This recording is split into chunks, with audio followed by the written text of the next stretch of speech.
오늘은 조금 특별한 캐나다 농업 분야로 이민을 오신 고객과의 인터뷰 영상을 준비했습니다. 분량이 조금 길어질 수도 있는데요. 이민을 고려하시는 분들은 꼭 끝까지 보실 것을 권해드립니다. 인터뷰 영상을 10분 이내로 편집해 업로드할까 했는데요. 어느 한 부분 버릴 부분이 없었어요. 농업 분야뿐 아니라 해외 유학과 이민을 고려하시는 분들에게 정말 피가 되고 살이 되는 내용으로 꽉 차 있습니다. 오늘 소개드릴 시고객은 나이아가라 지역에 있는 세인트 캐서린에서 와인 농장을 운영하고 계신데요. 와인을 생산하고 포장, 유통까지 하고 계신 분입니다. 직접 방문하여 테이스팅할 수 있고 판매할 수 있는 시설까지 갖추고 있어 많은 사람들이 관광차 들르시는 곳이기도 하죠. 불가능한 수준의 외국어 시험 성적이나 특별한 좌부포가 없다면 너무 힘들게 보이는 캐나다 이민. C 고객님께서도 마찬가지로 나이 점수 0점인 상황에서 어떤 이민 방법이 있을지 막막해 하셨던 기억이 납니다. 하지만 한마음 이민법인에서 상담을 받으신 후 농업 분야 슈퍼바이저이신 고객님 상황에 가장 유리한 연방 엑스프레스 엔트리 연계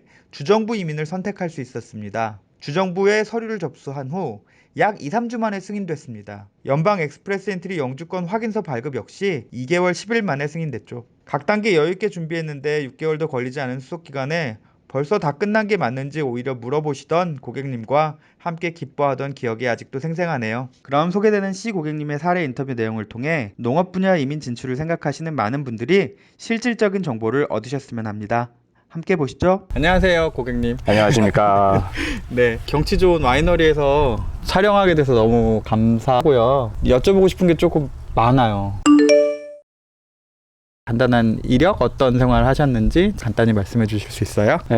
일단 저는 캐나다에 오게 된 거는 2012년도에 처음으로 이제 캐나다에 오게 됐고요, 겨울에. 그 전에는 대기업에서 해외 주재원 생활을 좀 오래 했었습니다. 캐나다에 오고 나서는 일단 영어 공부를 한 2텀 정도 칼리지에서 먼저 했고요. 2텀이면 한 대략 6개월, 8개월? 예. 네, 8개월 정도? 그 정도 영어 공부를 하고, 그 다음에 본과에 진학해서 본격적으로 이제 제가 좀 하고 싶었던 와인에 관련된 공부를 한 2년 정도 했고요. 아, 와인을 목표를 하고 이렇게 딱 목표대로 하신 거예요? 와인을 이제 오기 전에 좋아하기는 했었는데, 캐나다에 오려고 이제 생각을 하다 보니까는 그 당시에는 그 칼리지를 졸업해서 하는 그런 이민의 형태가 가장 널리 퍼져 있었던 그런 시기였던 것 같아요. 2012년. 지금도 유학 후임이냐고 네. 다들.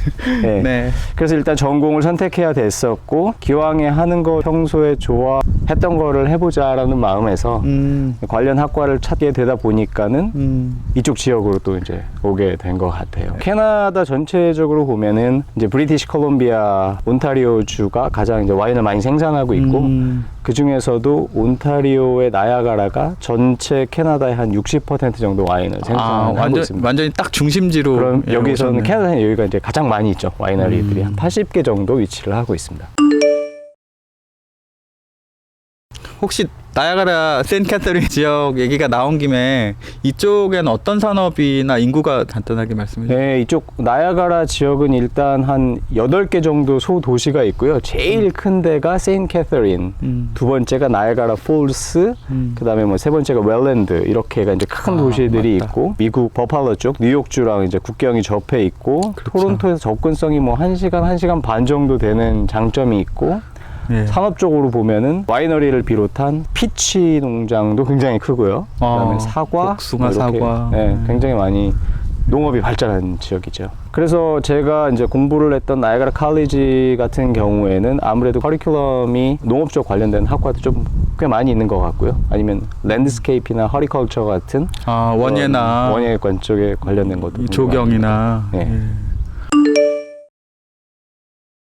한국에서도 귀농이나 귀촌을 생각하는 젊은 층들 있는데 1차 산업에 대한 개념이 바뀌고 있고 실제로 그쪽에 종사를 하고 계시잖아요. 전망 같은 거 어떻게 보시나요? 저는 좀 극명한 차이를 보였던 좀 케이스 같아요. 전에는 완전히 그 오피스에서 일하는 직업을 가지고 있었는데, 지금은 와이너리에 일을 하면서 포도나무를 키우는 일, 그 다음에 포도를 수확해서 와인을 만드는 일, 그 다음에 완성된 와인을 판매하고 유통하는 일, 아니면 고객들한테 소개하는 일, 이런 일을 하면서 보니까는 오피스 직업을 하면서 느끼지 못했던 또 다른 이제 손에 흙을 묻혀가면서 그리고 땀을 흘려가면서 일하는 또 일에 대한 큰 보람이 있는 것 같아요. 네, 맞아요. 그 부분은 정말 생각하지 못했던 부분인데, 아, 이게 지적 노동이 주는 건 못지않게 육체적인 노동이 주는 기쁨이 굉장히 크구나 하는 것들을 여기서 일하면서 굉장히 많이 느꼈던 것 같아요. 감사하게 생각하고 있고요. 네. 해외에서는 영업 쪽이셨나요?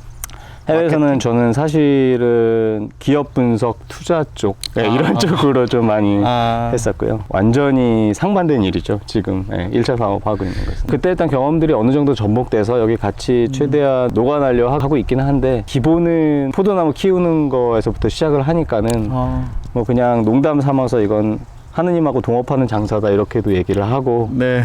1차 산업이 네. 그렇죠. 이렇게 햇볕이 좋은 날은 감사하게 생각하고 비 오는 날은 아싸 오늘 쉬는 날이다 이렇게 생각하고 이렇게 살고 있습니다. 그러면 1차 산업의 전망은 다른 분야에 계셨으니까 어떠신 것 같으세요? 제가 뭐 그렇게 크게 거시적으로 1차 산업에 대한 전망을 말하기에는 좀 그런데, 여기 지역에 살다 보니까는 굉장히 많이 느끼는 것 중에 하나는, 여기는 일단 토론토가 대도시로는 제일 가깝고, 그렇죠. 여기서 생산되는 모든 작물들이 이제 대도시 쪽으로 나가서 판매되거나 거래되는 경우가 많고, 반대로 이제 토론토나 이제 GTA 에어리 쪽에 가신 분이 주말에 이쪽을 찾아오시는 분도 많은데, 트렌드는 자기가 직접 생산지에 가서 보고 만지고 거기서 생산된 작물을 직접 먹는다라는 것들을 즐거워하는 부분이 굉장히 많은 것 같아요. 그렇죠. 그래서 그런 의미에서 보면은 꾸준히 이쪽에 관한 소비나 이런 방문들이나 그런 것들을 찾고자 하는 사람들 수요는 꾸준히 있을 것 같은 생각은 많이 들어요. 네. 40, 50대들의 이민 동기, 그게 아마 비슷하지 않을까 싶어서 동기를 한번 여쭤보고 싶습니다. 두렵진 않으셨나요? 주재원 생활을 했긴 했지만 한국 대기업이다 보니까는 어떤 그 일하는 강도나 이런 것들은 한국에서 일하는 만큼 그런 많은 일들을 이제 해냈어야 했고, 어느 날 집에 가서 보니까는 유치원에 다니는 아이가 그린 그림에 아빠가 없더라고요. 엄마랑 오빠만 있는 거예요. 그래서 출장을 많이 다녔어요. 한 달에 한 2주 이상 비행기 타고 이제 다니다 보니까는, 그래서 좀 뭔가 바뀌어야 된다고 좀 생각을 했죠. 그게 좀 큰 계기가 됐었고, 그로부터는 굉장히 빠른 시간 내에 정리를 했고, 아, 우리 가족들이랑 더 늦기 전에 시간을 좀 많이 보내고 싶다는 생각이 되게 많이 지배적이었던 것 같아요.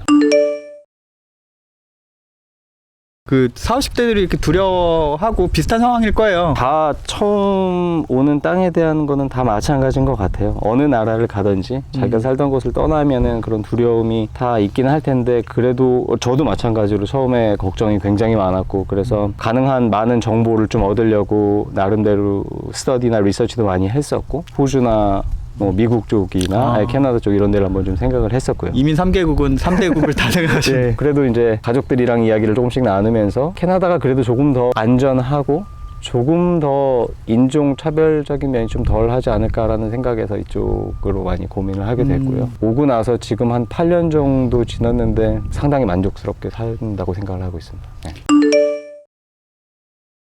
유학부터 오셨잖아요. 그렇죠. 영어는 좀 잘하셨겠어요. 해외 지사 근무. 아, 그래도 평소에도 계속 썼긴 했는데, 또 이런 전공이나 아니면은 전공에 대한 고민도 조금 더 있었기도 하고, 와서 안정적으로 내가 이제 살 곳을 고르는 그런 확신이 들기 전까지 그래도 좀 영어 공부를 하면서 더 이제 안정되고 준비된 시간을 가졌던 것 같아요. 바로 본과를 올 수도 있었지만 연구하면서 조금 더 시간을 가지면서 뭐 사는 곳에 대한, 전공에 대한, 그 다음에 아이들 학교에 대한, 정착에 대한 이런 것들을 좀 더 많이 현지에서 준비를 할 수 있었던 것 같아요. 사실 본과 선택하기 전에 그런 시간이 한 박자 늦게 가는 걸 수 있지만 그런 시간도 진짜 의미가 있겠어요. 저는 굉장히 그 시간 좋았던 것 같아요. 어학연수 8개월. 네, 바로 전공 선택해서 본과에 있는 것보다 사실은 같은 나야가라 지역 같은 경우는 오게 된 경우도 사실 웰랜드에 처음에 시작할 수도 있고, 나야가라 폴스에 시작할 수도 있고, 세인트 캐서린에 시작할 수도 있지만, 살다 보면은 아, 저쪽 마을이 좀 더 편할 것 같다. 그런 면에서는 그런 영어 공부를 한번 하면서 또 공부를 준비하는 것도, 본과 공부를 준비하는 것도 나쁘지 않았던 것 같아요. 그리고 본과 선택하신 과정, 보시는 분 입장에서 한번 여쭤볼게요. 저한테 제일 많이 들어온 질문이긴 한데 전공 뭐 선택해야 돼요? 그 굉장히 저는 하고 싶은 말도 많은 부분이긴 한데 그렇죠. 이 부분에 대해 저도 거기에 대한 고민 굉장히 좀 많이 했었는데 또 오면서 저랑 비슷한 시기에 이민을 왔던 다른 뭐 이렇게 친구들이나 같이 공부했던 사람들 입장에서 보면은 그런 전공을 선택하는 부류가 이제 뭐 크게 두 가지 부류로 본다면 하나는 요 전공을 선택했을 때 이민이 쉬운 쪽을 선택하는 맞아요. 그게 제일 큰 부분일 것 같아요. 그게 너무 어려워요. 아무래도. 네. 근데 두 번째는 어차피 여기서 한 번 더 공부할 기회가 주어졌는데 그러니까 어떻게 하면 내가 조금 더 하고 싶은 거를 해보면 어떨까? 그 선택이 제일 어려운 것 같아요. 그리고 저도 와인을 좋아서 선택을 했을 때 사실은 집사람도 너무 이기적으로 선택한 거 아니냐는 얘기도 했었고 맞아요. 같이 다른 전공을 했던 친구들이 너는 어떻게 하려고 그러느냐. 그렇죠.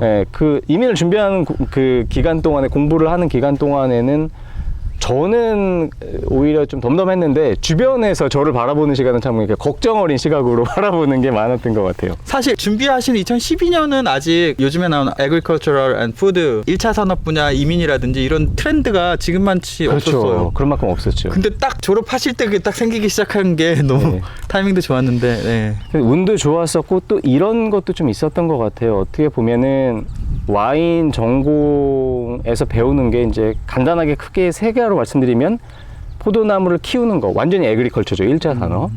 그 다음에 와인을 만드는 거 이건 이제 가공이고 2차 산업 쪽이죠. 와인 메이킹 쪽에 해당하는 거. 그 다음에 이걸 판매하는 쪽. 사실은 이 전공을 하면은 이 세 개 분야로 다 진출할 수가 있어요. 그러네요. 1차도 되고 2차도 되고 3차 서비스업도 갈 수가 있어요. 마케팅까지. 그러니까 하나의 전공이라 그래서 저는 꼭 하나의 통로만 있다고 생각은 안 하거든요. 저도 같은 생각. 포텐셜은 있었는데 졸업을 할 당시에는 가능한 부분이 이거 와인을 전공을 했으니까 와인을 한국이나 아시아 쪽에 수출하는 엑스포트 매니저로 신청을 해볼까? 맞아요.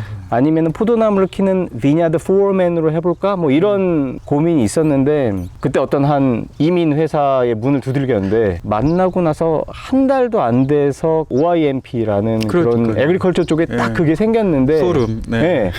그 인포메이션이 정확히 딱 맞아서 저는 굉장히 수월하게 했던 것 같아요. 사실 뭐 영주권 심사 자체는 한 달도 안 걸렸던 것 같아요. 가을에 신청하면 같은 가을에 그냥 승인 나오고 굉장히 빨리 됐죠. 그 전공은 이민의 수월한 뭐 요리라든지 이런 전공을 하는 방향도 긍정적이시게 보시는 거예요?